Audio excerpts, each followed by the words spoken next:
Chase Lee Hockey here with the Blue Futon. And out of the box, or out of the wall, whatever you want to call it, you know what we have. The third one. Pew, pew, pew, pew, pew, pew. And we are doing The Mummy, Tomb of the Dragon Emperor. Sorry to the Middle East. Sorry to Africa. We are moving locations to China. Was it worth it? Was it a good idea? Let's find out.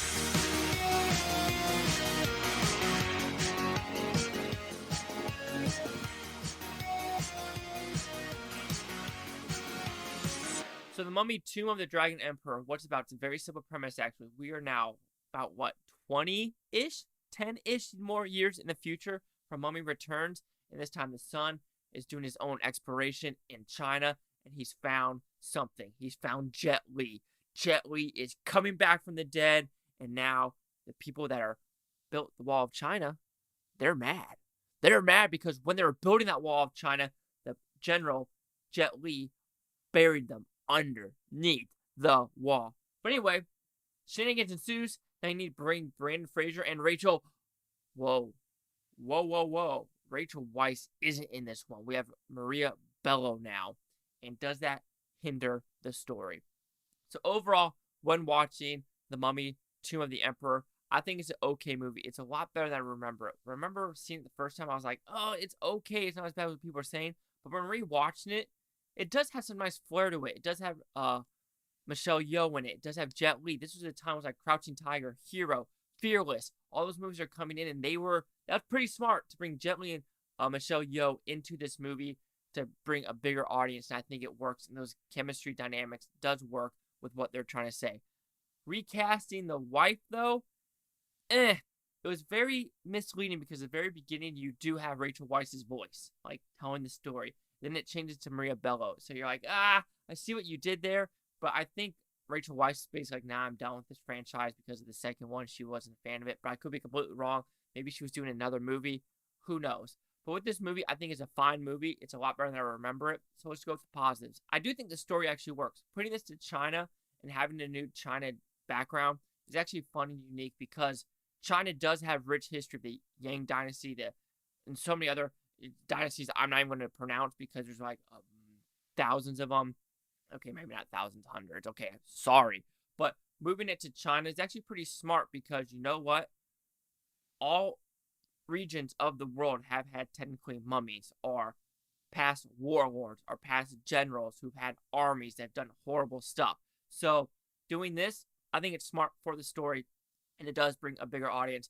I do think even though Rachel Weisz isn't in this one, there was still good chemistry between Michelle Bello as well as Brandon Fraser. The relationship with the son and Brandon Fraser, it felt a little bit forced with what they're trying to do with the story, but they did need some family, drama to go from point A to point C in this story.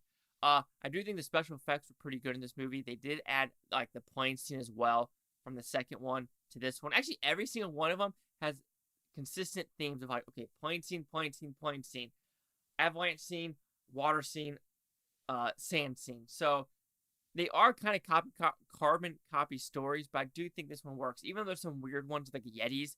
I think adding the Yetis, I understand what they're trying to do, but it felt a little bit cheesy with the random Yetis coming down the mountain. You're like, what the fuck? There's Yetis in China now? Well, what are we doing? And then the immortality of it, it's like, okay, I understand what we're trying to go with it, but yeah, it kind of works on some level, but it's a lot of disbelief as well.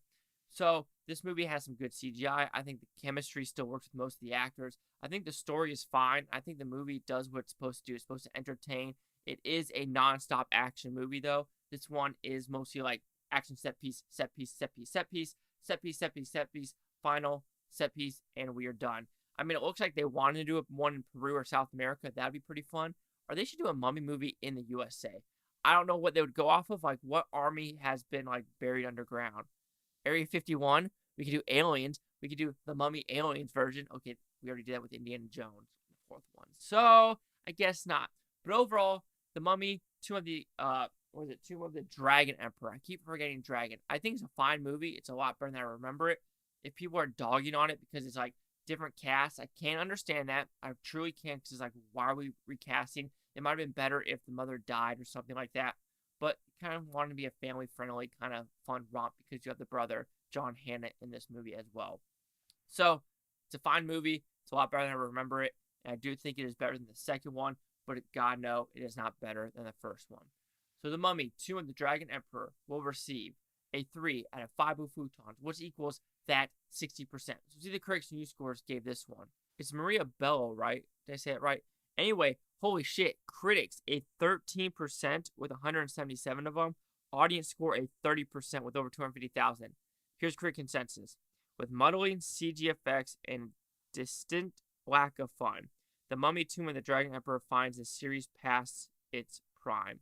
I don't know. Watching all of them, and I'm watching the fourth Mummy, technically the Tom Cruise one, back to back to back to back.